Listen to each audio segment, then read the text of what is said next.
everybody. Welcome back to the No Vacancy podcast with me, your host, Glenn Haussman. I'm excited and delighted today. Why? Because I am out on a rooftop deck here at the Seattle Embassy Suites Hotel Pioneer Square.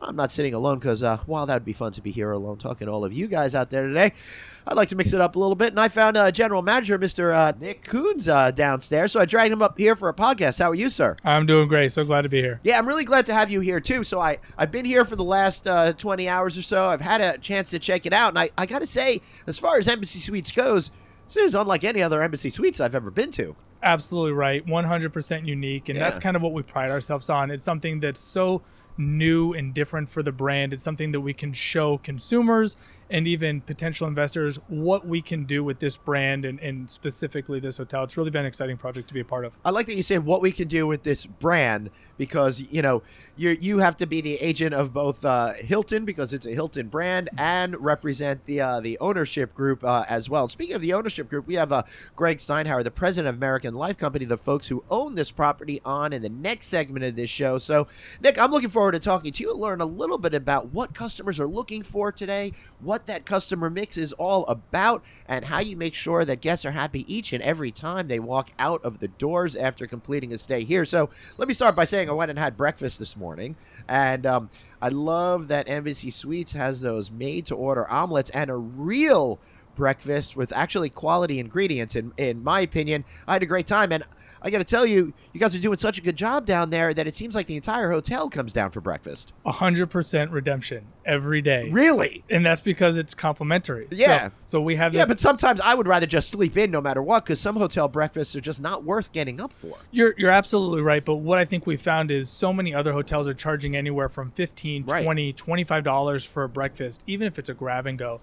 And to have something so well done, made to order, omelets, hot food, cold food, it's amazing to see how much the guests come down and enjoy it. And it's complimentary. So it's a part of their room rate. And it's something that typical Embassy Suites travelers look for. You know, they want the extra space in the room. They love the happy hour that we do every night for the manager's reception. And the breakfast is just a part of that. Yeah. And how many rooms are here? 282. 282. So you're getting 500 people plus every single day probably for that breakfast. Last night we had 650 people in-house.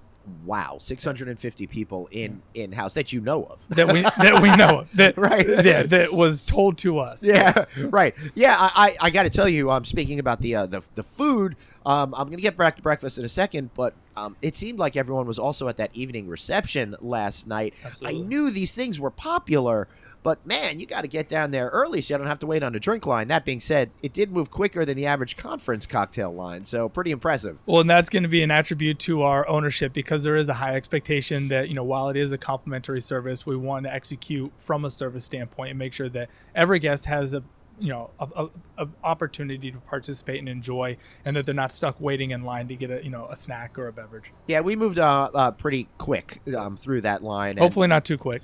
No, not too quick. Everything was absolutely terrific. So going back to breakfast this morning and servicing all those guests, I noticed that you do the made-to-order omelets a little bit differently than what some of the other companies do. And by that I mean usually there's a guy with the 3 or 4 burners standing in front of you asking you what you do, but you've got 2 people working on this thing. You've got one guy that's got all the ingredients in front of him.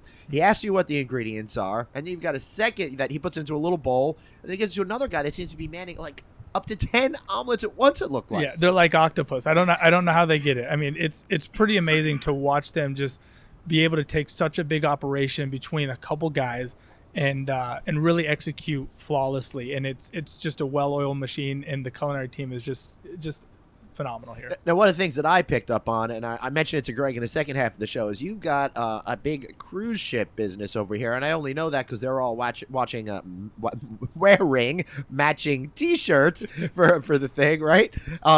So how does the cruise audience, for example, differ than the audience that might be coming here because you've got 2 amazing professional teams that are actually more than 2 teams, 2 stadiums over there. You guys have soccer now playing out of where the Seahawks play, for example. Then you're in this building that has an office component, so you've got other folks coming in for that. So you've got a very unique mix of business here. How does that play out, and how do you service all of them? Yeah, it's a lot of moving parts, and I think at the end of the day, our expectation is to treat every guest, no matter what they're coming here for, like they're coming here for the first time, giving them an amazing experience. Right. And what we definitely have seen is, with CenturyLink Field here in T-Mobile Park, you definitely get those goers that are maybe here for a couple of days. They're making a vacation out of it. Right. They're exploring, downtown Seattle, plus they're going to the game. With the cruise ship goers, they're getting in from the airport. They have all of this luggage. They're trying to get in, have a couple days maybe max before they get on this cruise and start a 7-day vacation. And in some cases, we're actually getting them when they port back. Nice. And then they spend another day or two before they go back home. So it's really nice to see them coming in and using this as a facility because it's so close to the port. But what we've definitely seen with those cruise travelers is that they're such on a short timeline that it's really get them into the room, get them comfortable, get them fed, and then get them out because they're on the move getting ready to go to the cruise. And that's really mostly what their expectation is. This is being that this is not the destination for them, right? They're here, but it's not their destination. Their expectations are a little bit different. Does that make your job easier or more complicated? Well, it definitely helps with the ability to continue to sell the hotel, but it can be hard on the operation because it's a lot of in and outs. With 282 rooms, you really like to have that length of stay pattern because and the it's whole better on point is operations. with an Embassy Suites, you're looking to have more of that longer term mix, right? Yeah, so it is a little bit of a different mold, but that's something that we do in the hotel business. We adapt. And we're very thankful to have, any type of guest that's coming in. And we do understand that there's a lot of different things in Seattle and in the downtown market, especially where we're located. So that's why we embrace anybody that's coming in, treat them specific to what they're doing, but also understand that they're still our guests and they have, great expectations that we're going to meet. What about the guests that are coming here for football games or for concerts? I equate football games and concert guests a little bit more equally than people going to baseball games. I feel like baseball game people probably don't drink and party as much. Yeah, I definitely think, we'll have 8 home games, this year, and we're really excited to welcome new guests, a lot of which, haven't been to Seattle in a long time because their traveling team hasn't been here in at least a few years. But they definitely have an opportunity to let their hair down and enjoy themselves. But we're seeing that, pretty consistently, even amongst baseball players. We have some great new visiting teams this year for baseball and even soccer. We have a great following with the soccer team and looking forward to NHL coming in the next couple of years. Right. Was it the Sounders Football Club, is it called? Sounders is the soccer. Yep. And then we've got, the Storm is on the WNBA for the female basketball team. But yeah, where do they play? They play Key Arena, Okay. so they're going to be also housed with the new NHL team that comes up in 2 years. Yeah, do we have a name for that team yet? It hasn't been announced yet, but we're guessing it's going to start with an S. Right. Yeah, that would make a lot of sense. I like the alliteration when it comes to sports teams. Right. Absolutely. So, what do I hope with these 8 games that you're selling a year that you have multi-night stays required. Yeah, typically with these traveling teams, they're coming from either the Midwest or the East Coast. So we definitely get a couple of days before and after, and they make a little bit more of a weekend out of it, which is nice. Typical games are on a Sunday and or a Monday, so we'll get them coming in on a Saturday and then usually out on a Tuesday. Do Monday night games work better from you in terms of profit making than Sunday games? Yeah, it's a good point.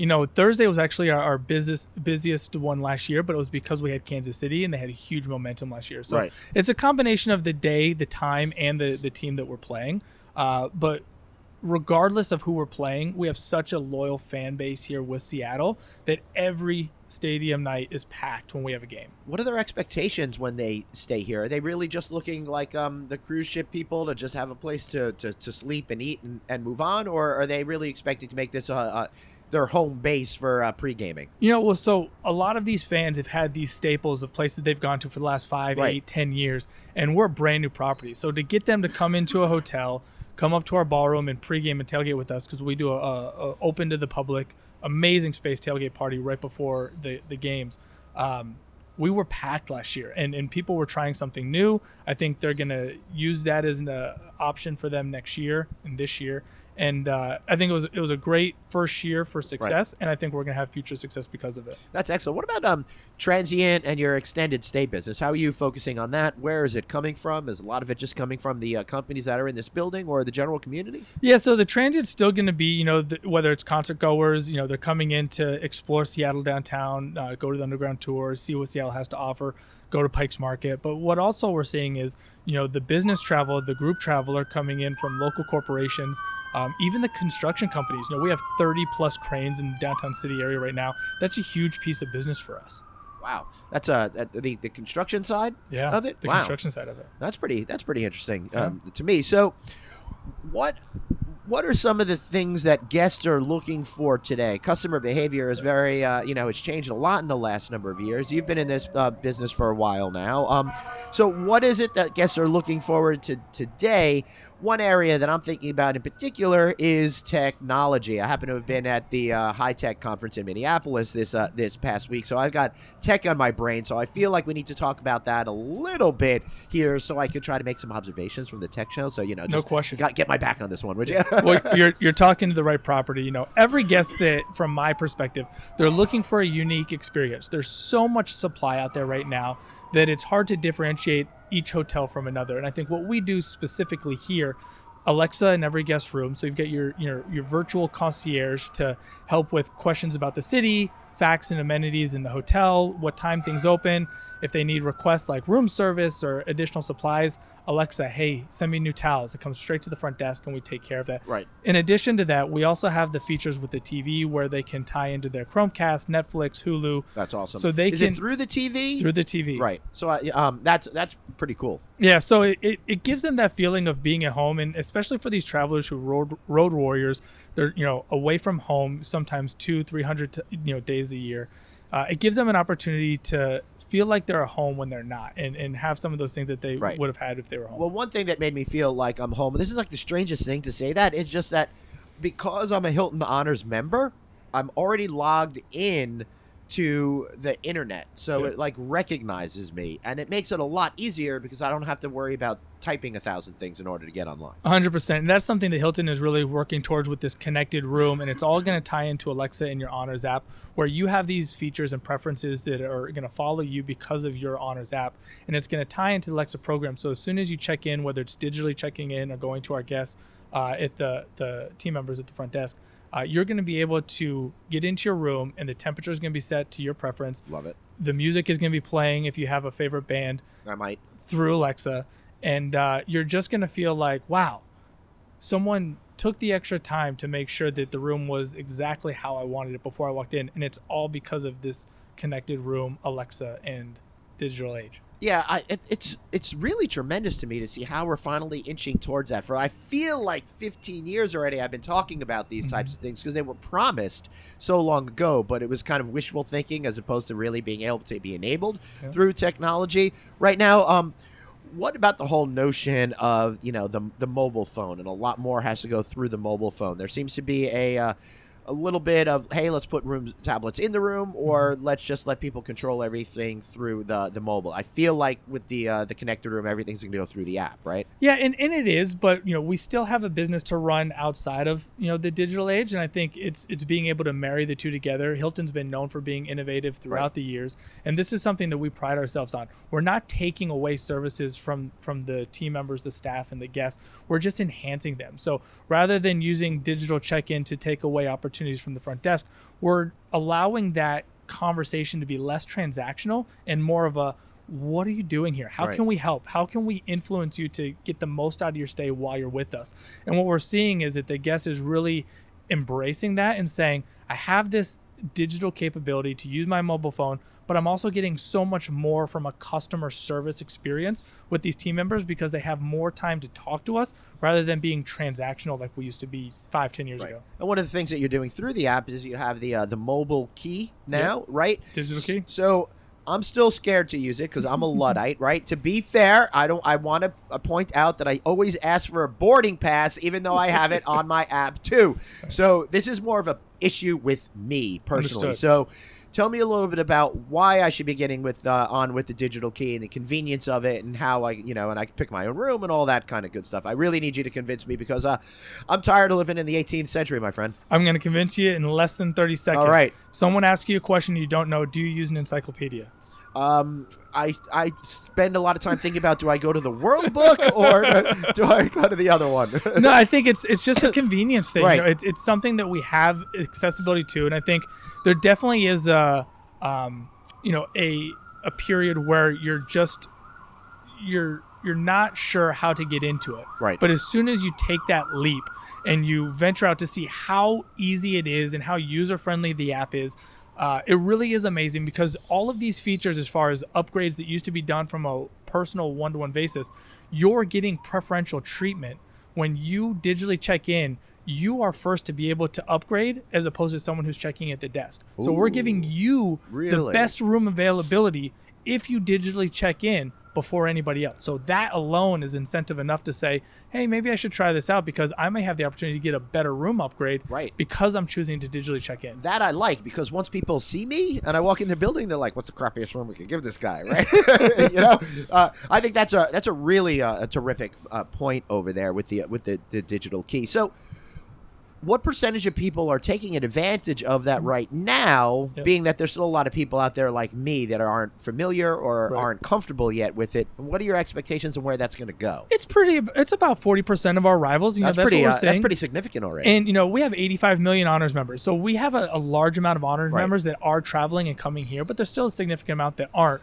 So we're introducing them to the honors program, because they can't use digital check-in unless they're part of the honors program. So there is still a component where we want to introduce these people to all of these different programs that they have, but tell them why Hilton Honors makes sense. Get them enrolled in the program so that they can start using these features and really experiencing a different side of travel that they wouldn't have experienced had they not been an honors member. Right. So 40%, obviously that's going to go up. As that number continues to climb, I've got two questions on how it affects your business. Number one, how does it affect the way that you connect with your customers so you can continue to have meaningful your interpersonal connections with them? And then I want to talk about the labor component, but let's go to this first one first. Yeah, the first one's a great one. I think it helps, as you identified, we have this profile where it says this is what the guest likes, this is what they don't like. They don't want to be near an elevator. They want to be on a higher floor. Right.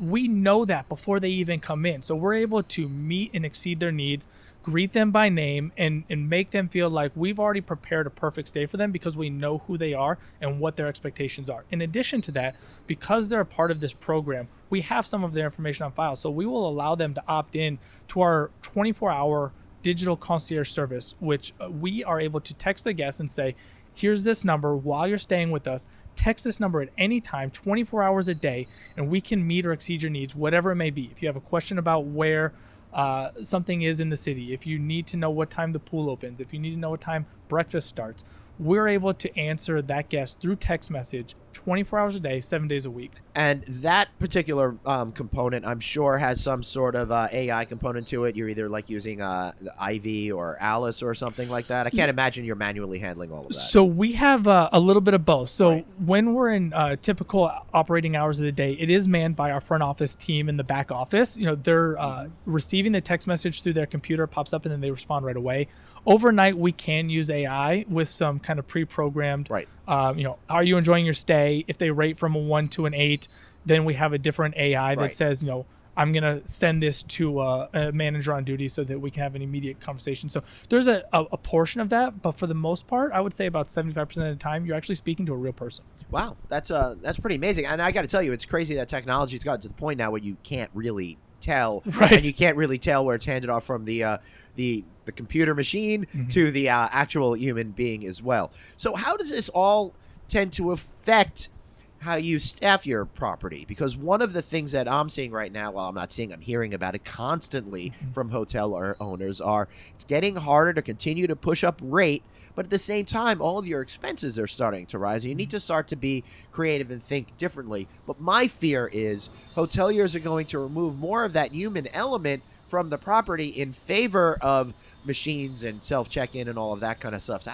how do you balance everything to save some money while increasing that customer service element? Well, I think it's a great point. And what I want to say is with everything we've done, even with this hotel that's unique to even some properties in Hilton, from a technology standpoint, we have added positions. We have not decreased positions. So what we're seeing is we're getting more consumer stays. We're getting more revenue from the top line. So we don't need to cut to the bottom and worry about less staffing. We're actually adding staffing because we're busier because of it. So like I said before, we're using this digital age and this mobile technology as an enhancement to the guest experience, but we're not taking away from the human part of it. And I think that's what's so specific about what Hilton is doing, is because there's such a human element about what we do that we can't ignore that with technology. We're just using it as an enhancement. Right.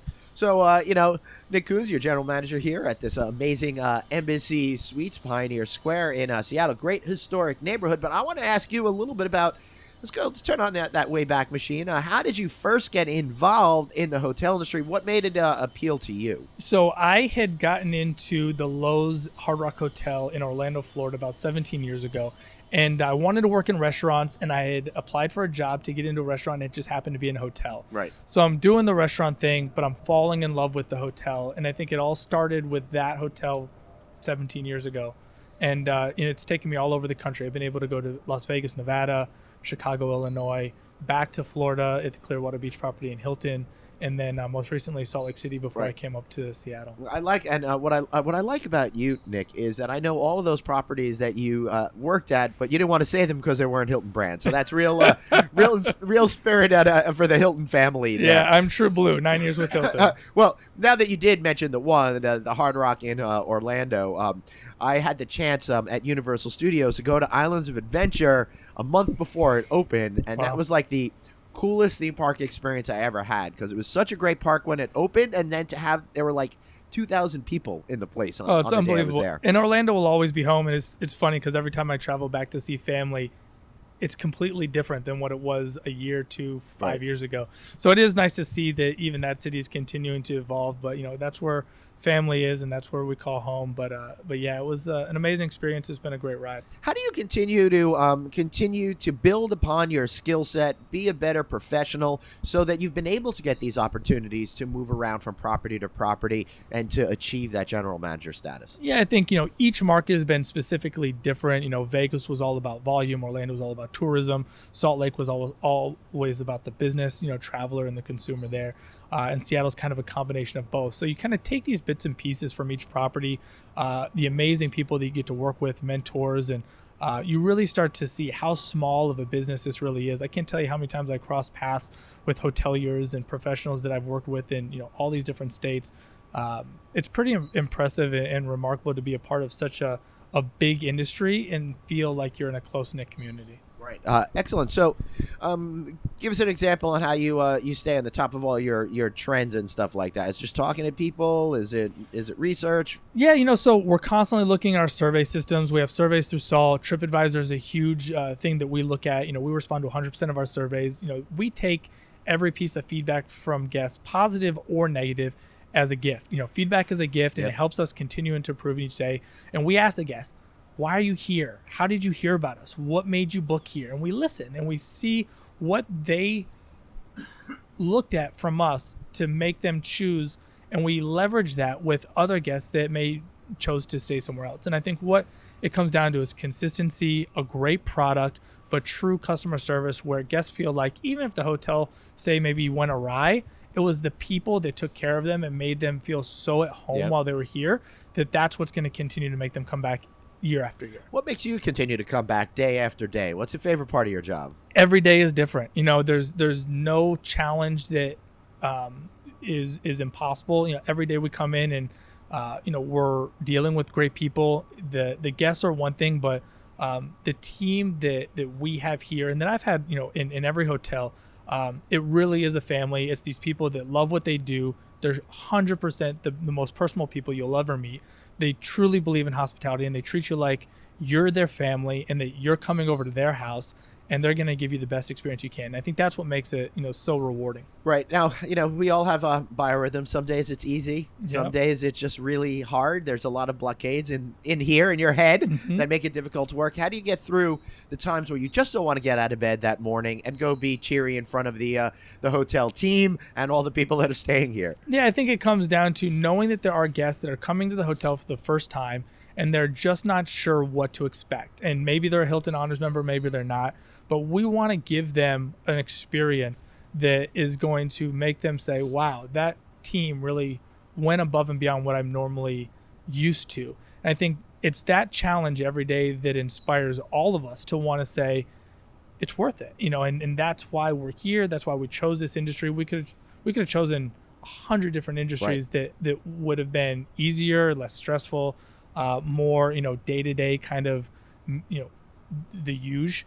And, that's not why we're here. We're here to do something different, something unique. And one guest that has an amazing experience, that maybe they had a long travel time or they're dealing with a tragedy in their family. We have 24 hours, 48 hours to show them an experience that can make it all worth it. And I think that's why we do what we do. Beautiful. I got a lot more questions, but I think that's really a perfect way to kind of wrap this portion of the interview up. How can we find the hotel? Tell us a little bit about that. Yeah, Hilton.com, Embassy Suites Seattle. We're the Embassy Suites Seattle, downtown Pioneer Square. So look up us. Booking Direct is always the way to go, and become an Honors member. That's right. Booking Direct is always the way to go. And be sure that it's the downtown Pioneer Square. There's two hotels in this particular market. If you stay at the other one, you will not be downtown in Pioneer Square. You'll be scratching your head going, why am I here? Right?